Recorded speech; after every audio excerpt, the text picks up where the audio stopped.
Pascal, Oui, je te avec connais en tant qu'hypnothérapeute et tu travailles sur plusieurs sujets. Il y en a un qui est a priori assez récurrent, mais qui est intéressant parce que les gens apparemment ont tendance à confondre. Est-ce que tu peux nous parler de la confiance en soi? Alors, la confiance en soi, c'est une chose, l'estime de soi, c'en est une autre. Et effectivement, souvent, les personnes confondent les deux. Alors, pour utiliser cette métaphore, l'estime de soi, c'est le volant et le moteur d'une voiture. Et la confiance en soi, ce sont les roues.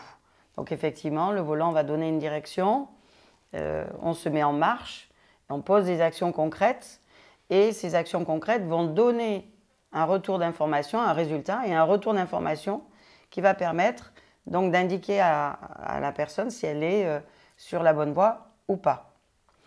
Les enfants, par exemple, ils perdent confiance en eux. C'est que la confiance parce qu'ils associent la confiance à leurs compétences. Donc, effectivement, on va retravailler l'identité de la personne, toujours en hypnose, en capitalisant, en valorisant, donc, en régression, donc, tous les événements positifs qu'elle a pu vivre, où elle sait apporter des choses fortes pour elle-même et non pas pour des tiers. Et ensuite, on va aussi travailler sur ses croyances limitantes. Les célèbres croyances Voilà, limitantes. parce qu'en fait, on est souvent bloqué dans notre tête, mais le conscient, c'est là où il y a nos peurs, nos conditionnements, notre éducation, etc. Alors que le subconscient, lui, il a notre mémoire, notre imagination, il nous connaît en tant qu'enfant. Et le conscient n'a pas accès au soi, n'a pas accès à l'identité. Donc c'est une mémoire par contre temporaire, alors que le subconscient a notre mémoire depuis que nous sommes enfants jusqu'à l'âge adulte et au-delà.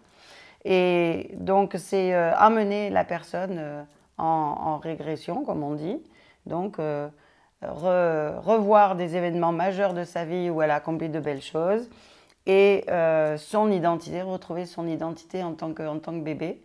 Et neutraliser effectivement toutes ces fausses perceptions.